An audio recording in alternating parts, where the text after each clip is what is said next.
Readiness is at the core of the Army National Guard's mission. Readiness is achieved by manning, training, and equipping the force to remain better prepared for the challenges we face. It requires our forces to conduct the full range of military operations to defeat all enemies, regardless of the threats they pose. The Army National Guard's 4.0 initiative requires an increase in training days for certain combat units to maintain a more combat-ready posture at all times. Under this training structure, we are implementing training policies that will enable us to achieve and sustain higher readiness levels over the next few years. These policies apply to home station training as well as to combat training centers, where units put it all together as a combined arms team. The Army National Guard CTC program involves Army National Guard units conducting force-on-force training at the CTCs as Blue Force versus opposing force units, simulating a peer or near-peer threat training environment.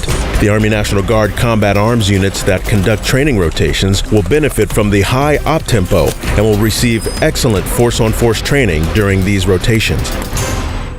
The Army National Guard participates in all of the Army's combat training centers across the country, which include the National Training Center in Fort Irwin, California, the Joint Readiness Training Center in Fort Polk, Louisiana, the Battle Command Training Program in Fort Leavenworth, Kansas, and the Combat Maneuver Training Center in Hohenfels, Germany.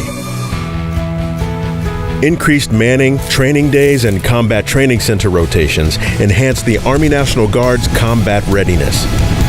These increases are targeted toward brigade combat teams to address readiness levels based on operational demand. Units such as Army National Guard ABCTs, IBCTs, and Stryker BCTs will adopt these additional training days to enable their rotations through a combat training center. Ultimately, the strength of the Army National Guard is its soldiers. We rely on our soldiers' continued commitment to help keep us on a path towards sustained readiness. Together, through our combined efforts, we fulfill the Army National Guard's promise to be always ready, always there.